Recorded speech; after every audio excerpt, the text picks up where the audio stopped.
if you send someone a DM asking them, how do you get into the hobby, what's involved, this is why. This is the enormity of it, and why answering those questions isn't as simple as like, what should I buy?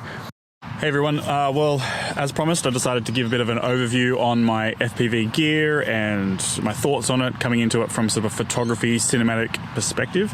I've got a bunch of questions to answer that came through from Instagram, and I want to give you kind of my overview, what I'm doing, what I've been trying to achieve, and just some caveats, some things to watch out for, because it can be quite overwhelming. Anyway, let's get you set up on a tripod, and I'll get myself mic'd up so that I can do this a little bit easier. All right, so I'm going to show you all the stuff bit by bit, just so you get an idea of what it is, how it works, what it's for. Let's see how this goes. So this is the drone. The bare minimum you need to get going is a drone. Generally how they work, you have a camera there, you see, you have a mounted GoPro on there, mounted battery on there, and then you control with the controller. So what do they look like? It's a pretty standard controller. It's a Tyrannus, I think it's XD9 SC Special Edition. You buy a stand for it, you buy a module for it, you buy an antenna for it. That controls the drone. I've got a screen for flying, and I've got a pair of goggles for testing. So you don't need both, but just imagine you need one or the other. And you're gonna need GoPros, and the last thing is you're gonna need a battery to fly. But then you're probably gonna need to charge all that stuff, connect all that stuff, configure all that stuff. You need batteries, straps, spare GoPro stuff, spare batteries, stuff to charge the batteries with, stuff to test the battery voltage with, like emergency soldering kits and tools, maybe some spare parts and stuff, definitely spare props. The props are probably the thing you need to have the most of, and maybe some other drones to do different types of flying with. And if you think that's all of the stuff, you're wrong. There's still more stuff. And then there's something else. You need to be able to fly somewhere. Where I am right now, that's impossible. There's kids running around and people, and it's just not going to happen here. And that's a shame, because that's probably the hardest thing about this. It's like, you get all that stuff ready, perfect conditions, everything's charged, you go out, and if there's people around, yeah, you can't fly. So, alrighty, so we had some questions. The drone build and your equipment. I'll go into my stuff in a second. What's a good way to start? Okay, so the best way to start is probably a controller and a simulator. Let me show you the Tango 2 controller. For something like this, you can plug it into your computer and you can get started on a simulator. So that's what I recommend to get started, is just get a controller, research which one you want to get. The Tango 2 is probably a no-brainer, I think. Plug it into a simulator and then get flying. And while you're flying and you're learning to fly, you can then keep looking online, keep shopping, and decide whether you want to fully get into the hobby. My advice would be probably to get a brand name controller, or I wouldn't get the cheapest ones, because if you buy the ones that are reasonably priced and they've got a brand name or reputation, or at least 3 YouTube videos made about them, you probably able to sell them online with no problem. If you buy something that's a little bit cheaper or whatever, you'll end up just adding to landfill, because I don't think anyone will want to buy them. So buying brand name stuff in this hobby is probably worthwhile, because then at least you know if you don't like it and you want to get out, you can sell it. Alrighty, what other questions do we have? The video that I shot, is it in reverse? So yes, let's play the video here.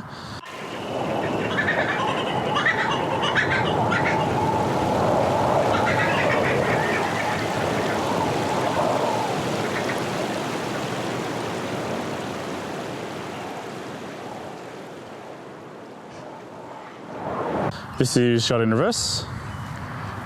It's basically a technique. The other way people do that is actually mount the cameras on the backs of their drones. So here's a clip that we did with the GoPro and forward, and here is a shot of it going over the car. That's using a rear-mounted camera, because you notice the car is traveling forward. So there's a couple ways to get that effect with FPV. The learning process. So if you go through the process which I mentioned before, which is getting a sim and practicing in the sim and imagining it's real life, imagining you want to take off, fly around some obstacles, come back and land and be in full control. Going from the sim into the real world is super easy. The flying is probably the easy part. The hardest part is going to be all of the other stuff. It's when something breaks, troubleshooting it, charging your batteries without setting your house on fire, and just things like that. That's probably the hardest part. So the learning process, learning to fly with the sim, super easy. All the other stuff is a commitment of time. Nothing's too complicated, but something will break, then you'll have to learn how to fix it, or something won't work, and yeah, time is going to be the biggest issue. It's a lot of fun to learn it. So it's a big commitment, and I probably don't recommend getting into it unless you're a little bit enthusiastic around that hobby. There's a lot of fun in building, there's a lot of fun in troubleshooting and fixing, there's a lot of fun in coming out with custom 3D print designs and all that sort of stuff. So it's like a rabbit hole you can go down, and you'll always underestimate how much money and time will go into this. So you want to be enjoying the process. If you really wanted to get into it as cheap as possible, that's a tough one. You can buy a kit probably where you get these micro drones. Give me a sec. But you can buy these really tiny drones. You can fly them around inside. It's really cool. That would be a way to get into it, just if you're interested in the flying part of it. Obviously, there's going to be no HD footage on that. So if you wanted to get into it without breaking the bank, I don't know if there's an answer to that. Mr. Steele has an amazing multi-part introductory to drones series. He does one every year, I think, to keep it up to date and up fresh. Caveat is that he has his own gear, his own brand, and he's a stickler for like nuanced perfection. So if you take that in consideration and you filter out a bit of that, his series is really, really good because it steps you through like a 5-part series. And if you haven't got the commitment to go through his videos one by one, then you probably haven't got a commitment for the time that you need for the hobby itself. I think that's a bit of an overview of where we're up to. Now I need to go into basically what I've done, the path that I went through, and the gear that I'm actually using at the moment. Alrighty, so let's go through my basic stuff, and I'll sort of point and explain things as I go through. Let's have a look. So, welcome. Thumbnail, maybe. So what we have here are essentially drones. So these are all the drones that I have. I'll explain why there's so many in a minute. And here is all of the other stuff that I have. So the first thing I bought was this Tyrannus controller. The reason I bought that was because it's super popular. I could upgrade it by putting in a module in the back, and I knew that if I didn't enjoy the hobby, that I could sell that easily. So I bought that. I plugged it into a sim, and then I practiced in the sim. The sim that I used was Velocidrone. It's good. Liftoff's good. They're all good. It doesn't matter. My only advice is practice landing. I didn't practice landing, and here's a result of me. This is my first landing ever. And I've already kind of snapped my aerial. Anyway, whatever. Okay, so I bought that. Then I bought 2 things at the same time, obviously. Some box goggles that I could also use as a screen. So I've taken off the kind of eyeball-y part. And this Hawk 5 drone, bind and fly drone. So I needed this one, the goggles that I had, and the controller I had would all work together. After I spent some time in the sim, I then took this out into the field with the box goggles and figured if I enjoy the hobby, great. If I don't like it, chuck these things away and then sell the controller, and I'll be out of the hobby. Decided that I was enjoying it, and I knew that I wasn't going to quit anytime, and I was going to persevere.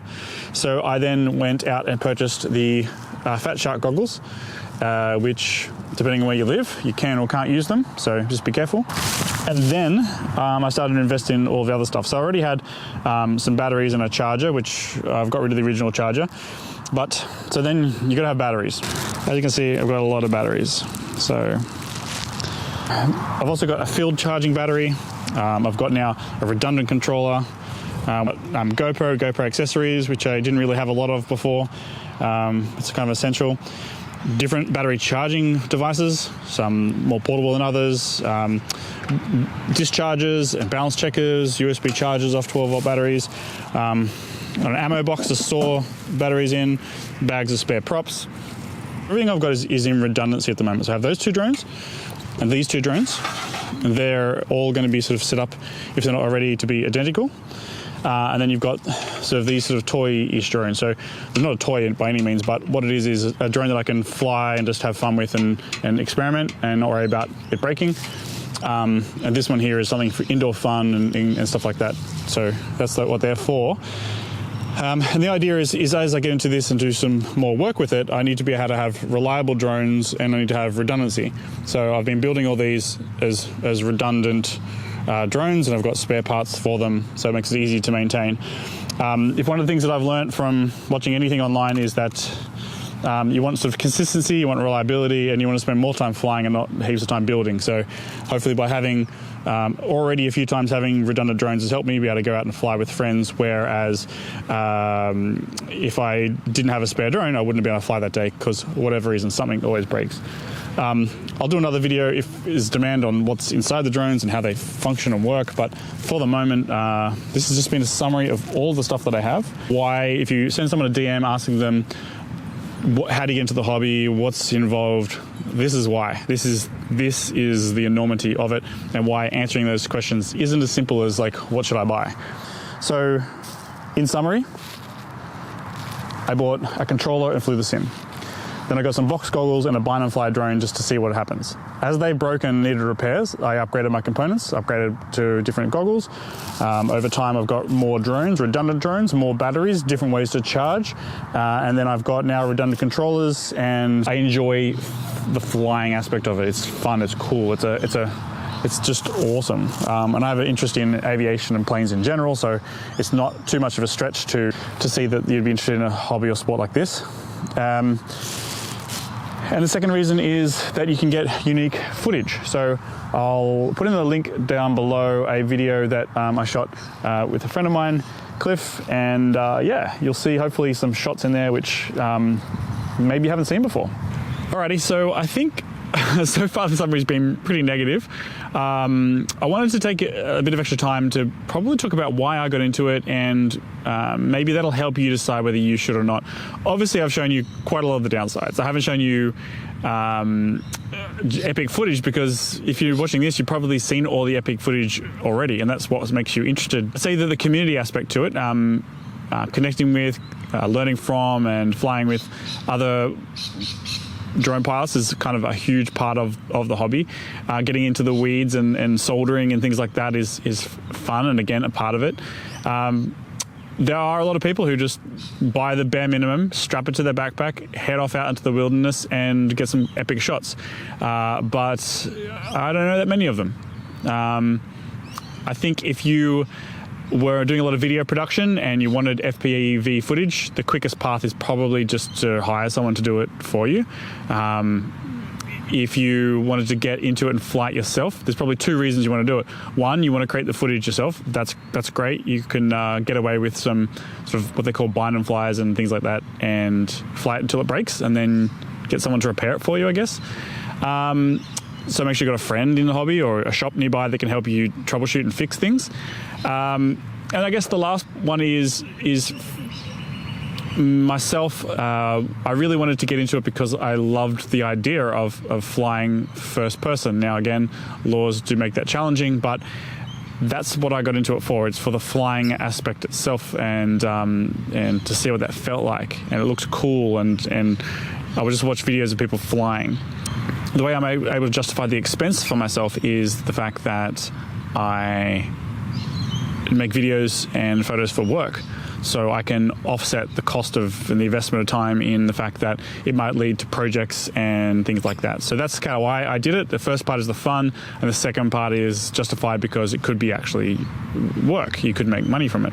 So that's the two parts, and then why I've got different drones, and explains why I've got redundancy and why I'm taking it a little bit too seriously for someone who is pretty new to it.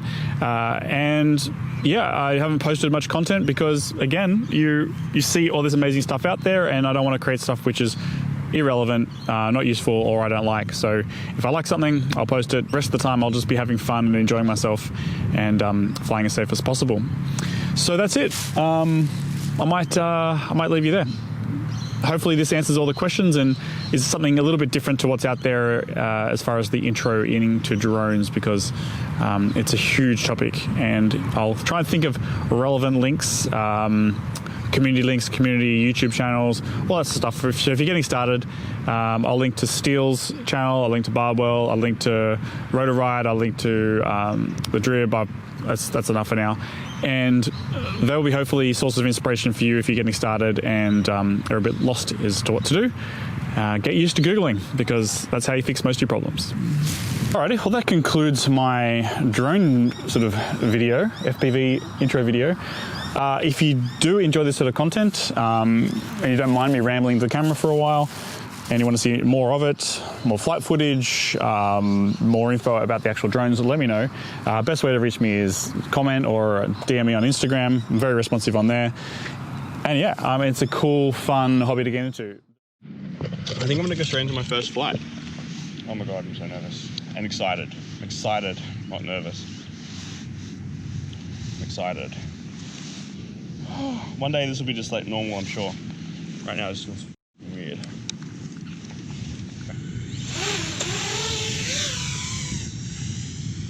Okay, I'm flying, which is good. So I'm gonna kind of come in for a bit of a control crash. What do I learn? Man, so many moving parts, like so many things, elements, things that can go wrong. Yeah, definitely different level of risk in real life as opposed to in a sim, especially when it's, you own all the stuff and just bought it. But yeah, I am happy with that as a result. So